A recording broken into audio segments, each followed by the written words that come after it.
Corona एक बार फिर से देश में मचवाने वाला है तबाही, क्योंकि ताजा आंकड़े कुछ इसी तरह बयां कर रहा है। चूंकि केरल की बात की जाए तो केवल एक दिन में ही 111 नए मामले कोरोना के सामने आए हैं और पूरे देश में अगर एक्टिव मामलों की संख्या पर नजर डालें तो कुल 127 मामले इस वक्त देश में है कोरोना के मामले। और इन कोरोना के जो मरीज है 127 में से केवल 111 ही केरल के हैं। अब सवाल ये है कि जो नया सब वेरिएंट ने देश में एंट्री मारी है, क्या ये फिर से उस पुराने मंजर की याद दिलाएगा जो हमने कुछ साल पहले ही देखी थी। कोरोना महामारी के दौरान जो हुआ था, क्या एक बार फिर से वही दिन वापस आ रहा है?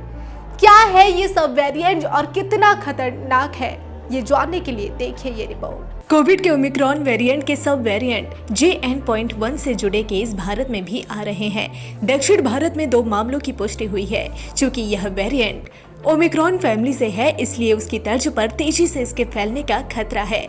हालांकि एक्सपर्ट्स का कहना है कि अभी दिल्ली में इसके फैलने के आसार कम है।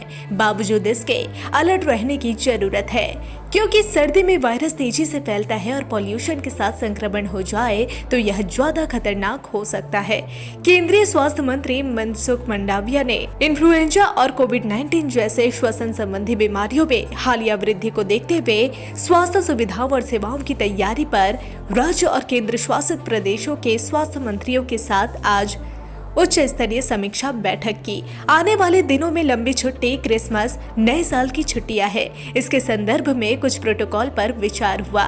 WHO ने नए वेरिएंट को वेरिएंट ऑफ इंटरेस्ट माना है, जिसका मतलब है कि इसके गंभीर होने की संभावना कम है, लेकिन प्रसारित हो सकता है, इसलिए सतर्क रहना होगा।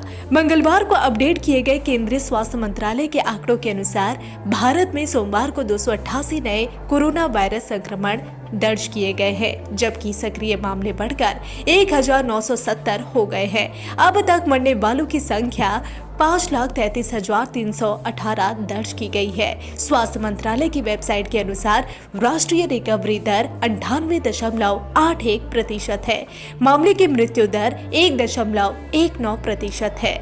मंत्रालय की वेबसाइट के मुताबिक देश में अब तक कोविड टीकों की 220.67 करोड़ खुराक लगाई जा चुकी है। कोविड मामलों में बढ़ोतरी के बीच दिल्ली में डॉक्टरों ने लोगों से सावधानी बरतने को कहा है। त्योहारी सीजन से पहले देश में कोविड-19 मामलों में हाल ही में बढ़ोतरी के बीच दिल्ली में डॉक्टरों ने लोगों को मास्क पहनने की सलाह दी है। इसके साथ ही भीड़ भाड़ वाली जगहों से जाने से बचने की सलाह दी गई है और स्वस्थ आहार खाने को कहा है। क्रिसमस और नए साल पर होने वाली भीड़ पर लोगों से सावधानी बरतने को कहा गया है। भारत का पहला JN.1 मामला 8 दिसंबर को केरल में हल्के लक्षणों वाली 79 वर्षीय महिला से लिए गए नमूने में पाया गया था। इससे पहले तमिलनाडु के तिरुचिरापल्ली जिले का एक यात्री JN.1 वेरिएंट से संक्रमित पाया गया था। सरकार ने सोमवार को राज्यों और केंद्र शासित प्रदेशों से श्वसन संबंधी बीमारी के मामलों में वृद्धि और देश में कोरोना वायरस के JN.1 संस्करण का पता चलने के बीच निरंतर निगरानी बनाए रखने को कहा है। देश में मंगलवार को कोविड के 288 नए मामले सामने आए।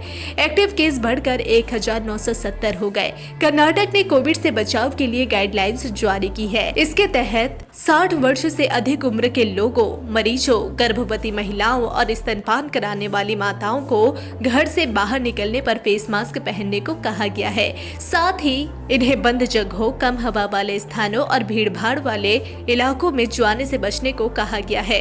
केरल और तमिलनाडु की सीमा से लगे जिलों में अधिकारियों को सतर्क रहने, पर्याप्त जांच करने और कोविड मामलों की समय पर जानकारी देने को कहा गया है। Bureau report, digital Khabrilal. तो जैसा कि हमने आपको दिखाया कि केरला में एक दिन में ही 111 नए मामले कोरोना के सामने आए हैं। नए सब वेरिएंट के आने के बाद से हड़कंप मच चुका है स्वास्थ्य विभाग में। 127 कुल एक्टिव मामलों की संख्या इस वक्त देश में बताई जा रही है।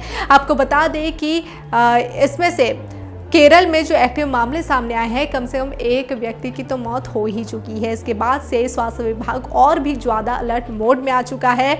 लोगों को सतर्क किया जा रहा है, सावधानी बरतने की अपील भी की जा रही है।